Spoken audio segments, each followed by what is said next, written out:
करने पे आ जाए तो मेरी मां क्या करेगी? उस तीसरे आदमी को कान पकड़ के घर से बाहर निकाल देगी। तो मेरे घर में झगड़ा करवाने आया है, तो मेरा घर का दोस्त नहीं है, दुश्मन है, बाहर जा। ये आरएसएस वाले क्या कर रहे हैं इस देश में? भारत मां के 2 बच्चों में दिन रात झगड़ा, दिन रात नफरत, दिन रात हिंसा, ताकि इस आग में इस देश को चूल्हा बना के इस पे चुनाव की रोटियां सेकने का काम करें। अगर ये देशद्रोह नहीं है तो आप बताइए देशद्रोह क्या होगा? ये आरएसएस वाले दिन रात उछल उछल के कहते हैं ये देशद्रोही, वो देशद्रोही, एंटी नेशनल सेडिशन। मैं पूछता हूं इससे बड़ा देशद्रोह क्या हो सकता है? आप पूरे देश में आग लगा रहे हो ताकि अगला इलेक्शन आपका सेट हो जाए, ताकि अडानी का जवाब न देना पड़े, ताकि बेरोजगारी का जवाब न देना पड़े, ताकि किसान को जवाब न देना पड़े। इससे बड़ा देशद्रोह क्या हो सकता है? मैं और मिसाल देना नहीं चाहता, क्योंकि मिसाल देता रहा तो शायद रात हो जाएगी। मैं सिर्फ इतना कहना चाहता हूं कि आज केवल लोकशाही को संकट नहीं, आज हमारे रिपब्लिक को खतरा है। जो रिपब्लिक ऑफ इंडिया गणतंत्र है, इस गणतंत्र को खतरा है। और जिस दिशा में ये ले जा रहे हैं, आज जो मणिपुर में हो रहा है वो भगवान ना करे कभी मुंबई में हो गया, ये देश बचेगा नहीं। और एक बार आप ये शुरू कर देते हो ना, लोगों के हाथ में हथियार दे के खेल शुरू कर देते हो, फिर इस खेल का कोई अंत नहीं होता। आज गणतंत्र पे खतरा है, तो क्या करें? मुझे 2 काम समझ आते हैं। आज जो चुनौती है, इस चुनौती को देखते हुए राजनीति के सामान्य धर्म से काम नहीं चल सकता। सामान्य धर्म क्या होता है कि इन व्यक्ति तो बहुत अच्छे हैं लेकिन इनकी पार्टी अच्छी नहीं है, ये पार्टी तो अच्छी है लेकिन कैंडिडेट तो जीतने वाला नहीं है, इसमें ये कमी है, उसमें वो कमी है, किंतु परंतु, ये सब राजनीति का सामान्य नियम होता है। आज राजनीति के सामान्य नियम का समय नहीं है।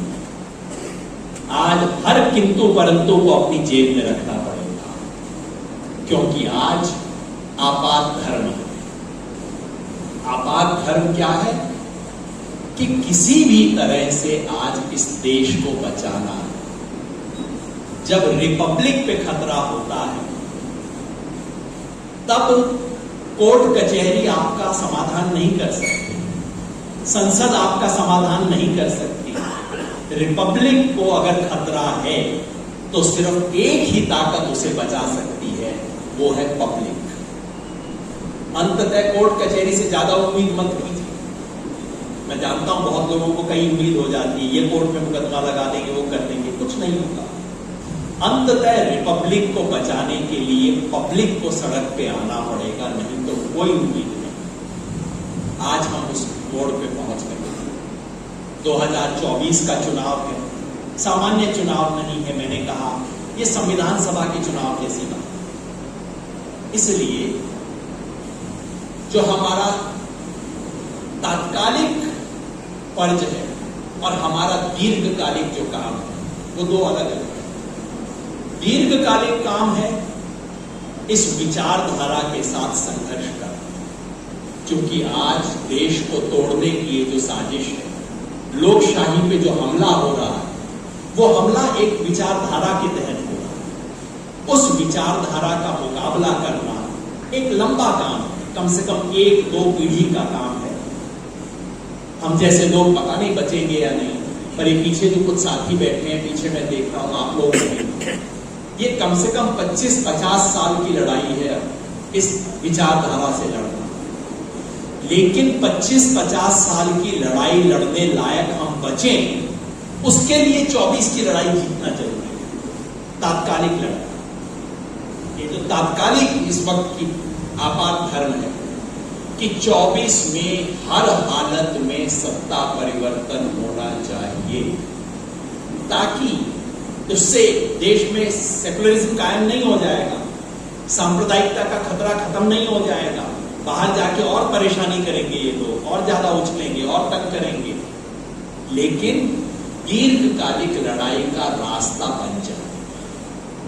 दीर्घकालिक लड़ाई के लिए जो फुटहोल्ड चाहिए पांव रखने के लिए, वो आपको मिलेगा ताकि आप लंबी लड़ाई लड़ सकें। ये कैसे होगा? आज से 6 महीने पहले तक, आज से 1 साल पहले तक ये लगभग असंभव काम लगता था।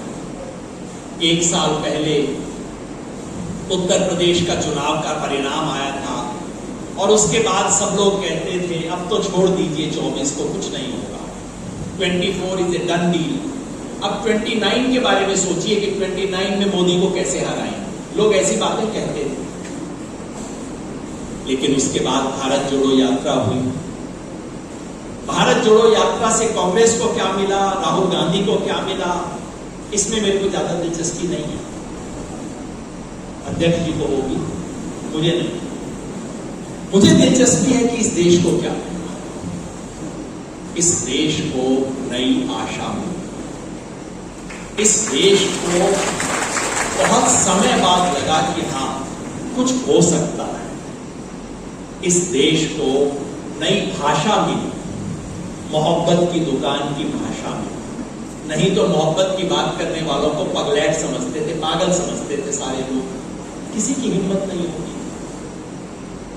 इस देश में अडानी का नाम सार्वजनिक मंचों से लिया गया, नहीं तो ये तो बिल्कुल इंडियन पॉलिटिक्स का एकदम वो था कि किसको ही नाम नहीं लेता था, इसका डरते थे सब लोग, ऑपोजिशन वाले भी नहीं लेते थे। अडानी का नाम लिया, देश का मिजाज बदलने लगा। फिर भी लोग कहते थे लीजिए अकेली कांग्रेस क्या कर लेगी, कांग्रेस इन राज्यों में है, वहां तो नहीं है, ये है वो है, सब कुछ। फिर उसके बाद इंडिया कोएलिशन बना। इंडिया कोएलिशन का असली महत्व ये नहीं है कि इनमें सीटों का कोऑर्डिनेशन हो जाएगा जिससे बीजेपी हार जाएगी। मैंने लिखा भी है सीटों के कोऑर्डिनेशन से थोड़ा बहुत फायदा होगा। असली महत्व इंडिया नामक गठबंधन का वो नहीं है। असली महत्व ये है कि इसने देश के सामने ये उम्मीद जगा दी है कि बीजेपी के सामने कोई खड़ा है। पहले कहते थे बीजेपी वर्सेस हू, अब ये है कि बीजेपी के सामने कोई खड़ा है। और इस लिहाज से इस मंच पे तमाम पार्टियों की, शिवसेना से लेके सीपीएम तक की उपस्थिति वो इकट्ठी हो सकती है। क्या इससे परफेक्ट अंडरस्टैंडिंग हो जाएगी? नहीं होगी। आज पत्रकार परिषद में लोग मुझसे पूछ रहे थे, सर इंडिया कोलिशन के दलों के अंदर कहीं ना कहीं मनमुटाव है। मैंने कहा भैया मनमुटाव तो नागपुर में बीजेपी के 2 बड़े नेताओं के अंदर भी है, पूरा देश जानता है उसके बारे में। मनमुटाव तो नागपुर और दिल्ली की बीजेपी के अंदर भी है, आरएसएस और बीजेपी में भी है। मनमुटाव तो राजनीति में है, चलता रहेगा। लेकिन देश को ये उम्मीद बनी है कि कुछ हो सकता है। और अगर आपके मन में कोई संदेह था, मेरे मन में कोई संदेह था कि इंडिया बनने से कुछ हुआ है, तो वो बीजेपी के रिएक्शन से मेरा संदेह मिट गया। अब बताइए बीजेपी का रिएक्शन क्या है? कि इस देश का नाम इंडिया नहीं है। मतलब मेरा और मेरे दोस्त का झगड़ा हो जाए और पता लगे कि इनका नाम देवेंद्र है, मेरे पिताजी का नाम भी देवेंद्र है, तो मैं कहूं मैं तो अपने बाप का नाम बदलूंगा। इसका मतलब है मुझे बहुत डर लग रहा है इससे कि मैं अपने बाप का नाम बदलने पे आ गया हूं। बीजेपी वालों की यह हालत हो गई है। इनके बीजेपी के अपने संविधान में, आज भी संविधान की इंग्लिश कॉपी देख लीजिए, उसमें देश का नाम इंडिया लिखा हुआ है। बीजेपी ने सैकड़ों स्कीम बनाई, इंडिया ये, इंडिया स्टार्टअप, इंडिया ये वो तमाम। और मोदी जी पब्लिक मीटिंग में कहा करते थे, मैं कहूंगा इंडिया, आप कहिएगा जीतेगा। मैं कहूंगा नहीं, वो कहते थे मैं कहूंगा जीतेगा, आप बोलिएगा इंडिया। आज इस देश का नाम ही इंडिया नहीं है। कितनी बदहवासी होगी बेचारों की। तो कभी कभी तीर चलाने के बाद आपको पता नहीं लगता कि तीर ठीक लगा कि नहीं, पर जब उस तरफ से कराह आती है तो आपको पता लगता है कि तीर सही निशाने पे लग गया। तो ये वाला तीर तो सही निशाने पे लग गया। देश में एक बदलाव की संभावना, मैं बिल्कुल नहीं कह रहा हूं कि बदलाव की गारंटी हो गई है, क्योंकि इस देश को इतने बड़े खतरे से बचाना सिर्फ इन पार्टियों की जिम्मेवारी नहीं हो सकती। ये करेंगे, अपने तरीके से करेंगे, इनकी अपनी सीमाएं भी हैं, इनकी अपनी स्ट्रेंथ भी है। ये काम हम सबको करना, क्योंकि देश सिर्फ इनका नहीं है। आज से 50 साल बाद इस देश में सिर्फ इनके नाती पोती नहीं रहेंगे, मेरे नाती पोती भी इसी देश में रहेंगे, आपके बच्चे भी इसी देश में रहेंगे, हम सबका देश। और आज इस देश में आरएसएस और बीजेपी का मुकाबला करने के लिए अपार ऊर्जा है, लेकिन वो सारी ऊर्जा इनकी जेब में नहीं। इनकी जेब में जो जो ऊर्जा है सब मिला लेंगे,